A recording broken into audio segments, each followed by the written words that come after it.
Hello, welcome along to another Weatherquest farming forecast. Of course, we're heading towards late July now, and it's a busy time out there on the fields. Harvest well underway, still got haymaking going on as well. So quite a bit of going on, and a lot of it very much dependent on the weather. Now, having a look here at the number of consecutive dry days, or the maximum length of time we've had where it's been completely dry during July so far, and it has been relatively low numbers. These are for all the weather stations around the UK, so each of those little white circles there is a rain gauge in the UK, and you can see many areas have had very few consecutive dry days so far this month. Clearly a trend there towards the southeast with some slightly higher values, and actually when you look a little bit more closely at some of the individual stations, there are a couple that are as high as 7 or even 8 days, particularly on Jersey for example, 8 days down there of a consecutive dry day at some point during this month. But for many places we're around sort of 2 to 4 days. So that's made it quite tricky, I think, for haymaking at least, because you may get 2 or 3 dry days and then a wet day, maybe not necessarily wet, but enough to set you back, and then a few more dry days after that. And so it's a difficulty, I think, trying to get 5 to 7 consecutive dry days, given the weather pattern we've had over the past few weeks or so. So if you are trying to make hay, or indeed starting the harvest and that sort of thing, then by all means give our forecasters a call and we can help you for your particular part of the UK, because the weather varies a lot over a short distance really. So we're here every single day, 6 till 6 in the morning, 6 in the evening, on our forecast hotline, and we're looking at all of this data coming in throughout the course of the day, and we can help you try and plan ahead, I guess, and try and pick out those days where things are more ideal for spraying, for example, or indeed any blocks that may be coming up which look like you could end up with some haymaking potential as well. So the forecast number there on the screen for you now, and as I say, we're available every single day, including weekends as well. So looking at the bigger picture at the jet stream at the moment, not a lot of jet activity over the UK the first part of this week, and that's allowing high pressure to build in, so things are relatively settled at the moment at the time of recording of this video, but we are going to see the jet waking up a little bit later on this week. But in the short term, still fairly slack pattern going on in the upper atmosphere, not a great deal of change. Notice though towards the weekend, a more active arm of jet starts approaching the UK, primarily focused to the south of the UK. So that keeps us on the relatively cool side of the jet, but also in a favourable part of the upper pattern that could develop or deepen some areas of low pressure by the time we get through to the weekend. So in a broad sense, it's more of the same for the next few days, and in a greater chance of more unsettled weather developing later in the weekend, more especially into the weekend. So let's take it day by day. This is Wednesday. You can see the Azores Ridge building in across much of England and Wales, so more in the way of settled weather that we've seen here over the last few days. But a rather small area of low pressure northwest of Scotland is pushing some weather fronts in from the Atlantic, and that will push cloud and some rain across many northern and central parts of the UK through the course of Wednesday. But the further south you are, likely to stay dry again. So we've already had a few dry days in a row, and this will just add to that across southern parts of Britain in particular. May get the odd spot of rain from any thicker cloud across East Anglia, for example, but I think for most it will be another dry day south of, say, the Wash. But across Wales, Scotland, Northern Ireland, parts of Northern England, there will be some outbreaks of rain.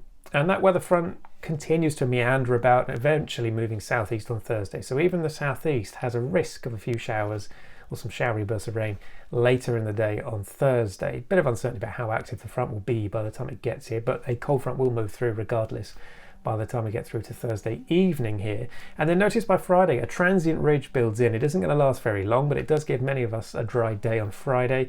Yes, there could be a few showers, especially across southern Britain, triggered by the heating of the day, and 1 or 2 isolated showers possible elsewhere as well, across maybe Scotland, northeast England. But in a broad sense, it will be a drier day more widely on Friday, but it won't last for very long. You can see the next area of low pressure over the Atlantic already pushing rain into parts of Ireland at this stage, and this is a little bit uncertain about how quickly that comes in. It could even get into, say, West Wales by mid-afternoon on Friday, so we'll have to see about the timing of that, but that will be working its way erratically eastwards into the weekend. And notice how the low pressure starts to deepen a bit more, even another one developing over the UK as that favourable part of the jet moves in for the weekend. So overall, Saturday and Sunday does look more unsettled and a greater risk of some rain or showers. Saturday primarily a frontal band of rain perhaps moving eastwards, and then showers following behind, and that leaves us with a cool northwesterly showery setup for Sunday, where the showers probably more focused further north and east and drier the further south you come on Sunday. But either way, it does look more unsettled by the weekend. So if you have got any hay out at the moment, it may not do very well through the weekend if it's still around, because obviously it will be wet at times, especially on Saturday. There may even be some strong winds around for a time as well through the weekend. So turning more unsettled later on, and that's really the way things are going at the moment. We've got this sort of quieter period of weather where you get a few dry days, and then an area of low pressure comes in and gives us some slightly wetter conditions for a couple of days as well. And I don't really see a massive change to that overall pattern into next week as well. So what we've got here, we've shown this many times before, is our chance of a dry day over the next 4 weeks or so. And again, it's a guide. It's not going to give you absolute values. Yes, it will be dry or not, but it gives you an idea of trends as to where those blocks of drier and wetter periods are at various places around the UK. Now this uses, of course, ensemble data, which is basically a computer model that is run multiple times. In the case of this data, it's 50 times. And basically what we do is tweak the beginning conditions and see if the outcome is the same. And if there is high confidence, they'll all cluster together and give us a consistent story. And if there's a lot of uncertainty, then there'll be a much bigger spread of possible outcomes. And so the picture is not as clear, and there is generally more uncertainty or less confidence going forward in time. So what you can see here then is for dry days, you want the brown shading, brown, the VH standing for very high, and of course the green shading implying it's more likely to actually rain than be dry on that particular day. And you can see the browns there right at the very beginning for Tuesday and for parts of Wednesday across southern Britain, implying more likely to stay dry. But after that there is a change, and you'll notice towards sort of Thursday onwards we start to get greens developing more widely, especially by the weekend.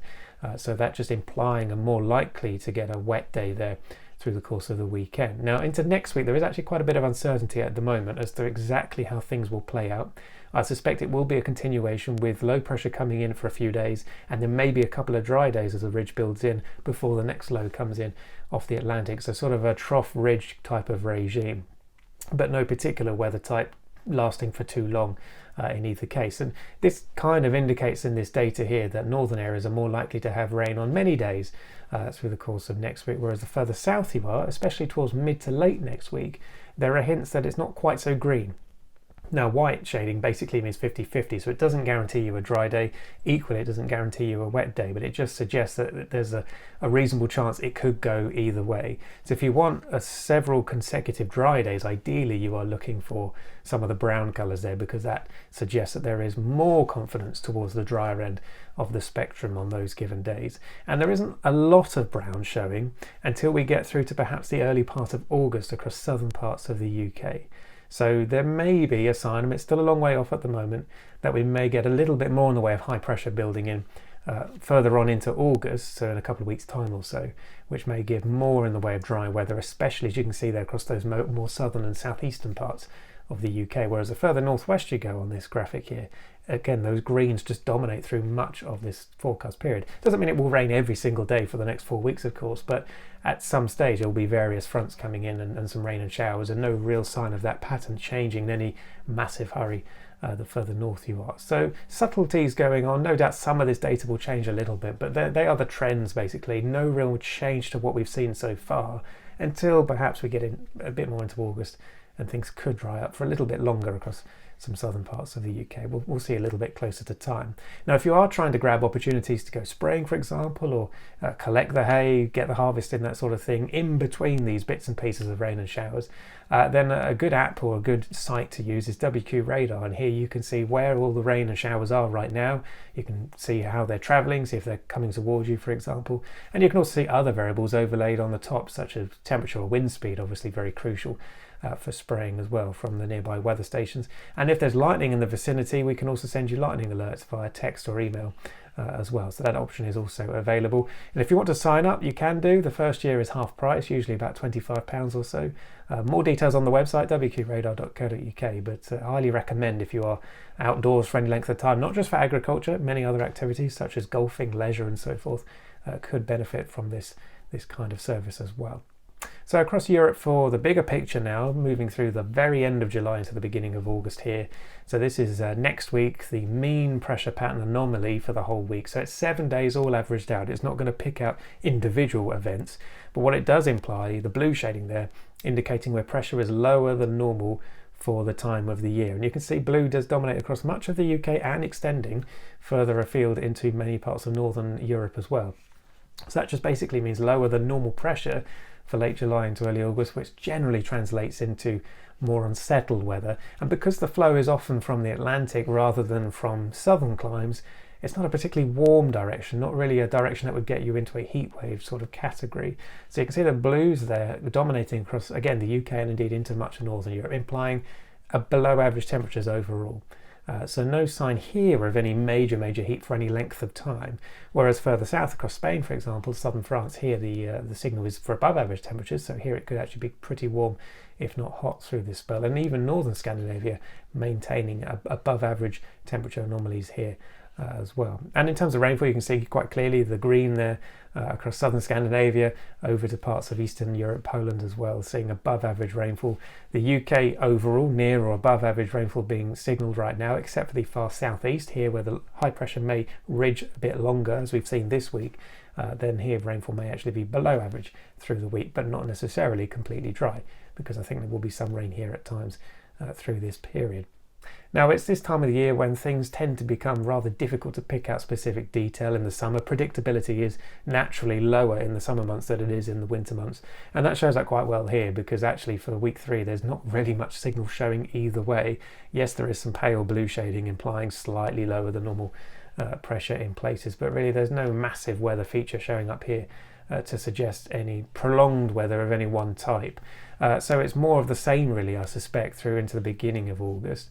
Not a great deal of change to the weather story. Temperatures sort of near normal across the UK. Again, no sign of any major heat for any length of time. Still above average, though, noted across Spain and parts of southern France as well. And in terms of rainfall, we are starting to see those signs of some slightly drier conditions becoming a bit more widespread across southern and eastern Britain through this time frame. Still, though, some green showing up there in Northern Ireland, Scotland, so here more likely to be on the wetter side of average, and again still pretty dry across parts of Iberia and more widely now developing across the Low Countries as well. And then towards the 4th week of our monthly forecast, 10th to the 16th of August, again no strong signal on the pressure anomaly map here, a bit of weak blue shading there implying lower than normal pressure, but hard to really pick too much detail out from that, especially at this time frame. But a sign again of northern parts of the UK being slightly below average temperature wise. Again, there's no sign of any major heat developing for any prolonged period of time. Of course, things may change nearer the time, but this is the early data we're looking at further ahead. But there are signs still, again, towards the southeast of the UK that rainfall could be below average, so more likely to have several dry days here. Whether they are consecutive or not is the tricky bit at this stage. But the further northwest you are, you're more likely to be near average and therefore more likely to be wet at times through this period as well.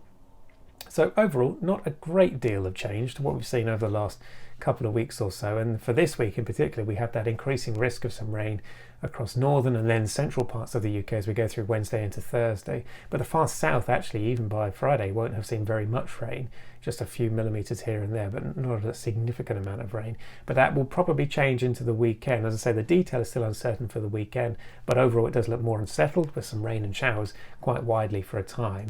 And then next week, again, a lot of uncertainty in the specific detail about what time various weather features will move through, but I suspect low pressure will be around for a few days. We may get high pressure building in for 2, maybe 3 days, and then the low pressure may return once again. So not a prolonged spell of any particular type of weather. And as I say, looking further ahead into August, there are some early signs that things may settle down a bit more, perhaps in the south and southeast, while it stays more mixed with some rain at times the further north and west you go. So, you know, there may be some opportunities for haymaking going forward in time, but at this stage it's very hard to pick out 5 to 7 consecutive dry days. There's always going to be the odd day in there where we may get the odd front coming through or the odd showers. It's going to be a bit tricky.